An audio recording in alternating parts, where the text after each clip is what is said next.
Monsieur le Président de l'Assemblée, Monsieur le ministre de la Justice et cher grand frère, Monsieur le ministre Abbas Fall, mes très chers collègues.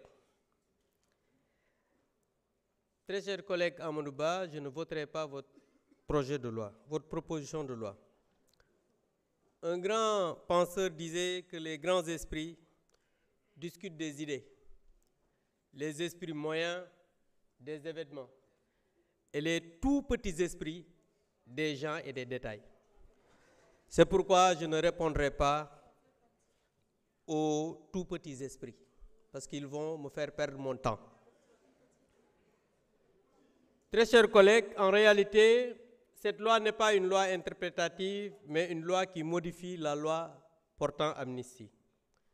Une loi interprétative a pour objet de reconnaître, sans rien innover, un droit existant qu'une définition imprécise a rendu complexe.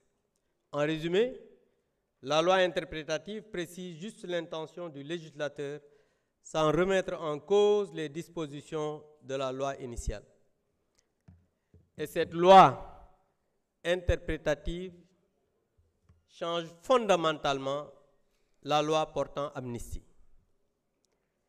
Et les autres disaient qu'il allait abroger.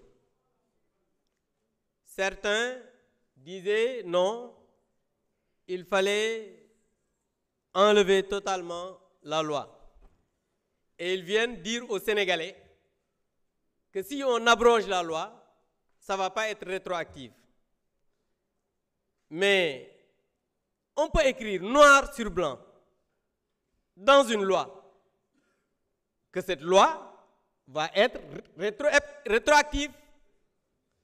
Lan moo leen ko teree def mooy jubu leen da ngeen a dëng da ngeen a mën a luubal du ngeen ay nit ñu leer. Parce que quand on parle d'abroger la loi wala bu ñu abroger loi bi on a parlé de commanditaire. Le premier commanditaire c'est celui qui a parlé de Mortal Kombat. Le premier commanditaire c'est celui qui a dit ku dee sa ndey juraat.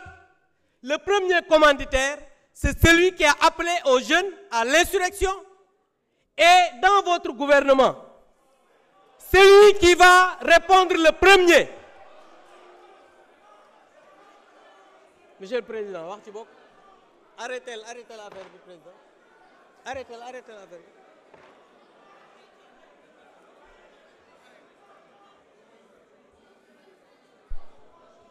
J'invite les gendarmes à évacuer toute personne qui perturbe. Veuillez continuer.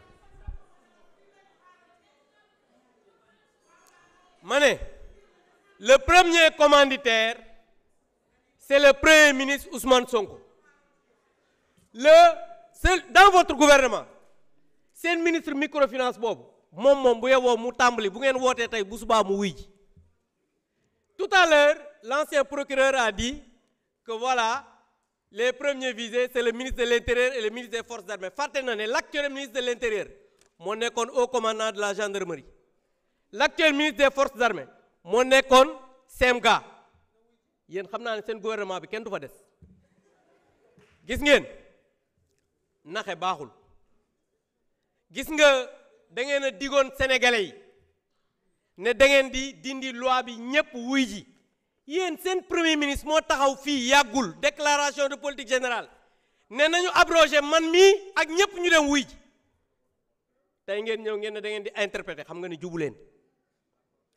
Te gis nga nit nag soo bëggee nekk ci réew on peut tromper le peuple une partie du temps mais on ne peut pas tromper le peuple tout le temps.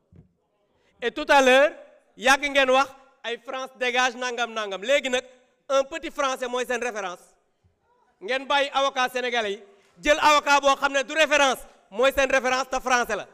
Yéen xam nga ne yéen ñii war nañu waxaat ak yéen te ki may waxal mi ngi nii jàkkaarloog man.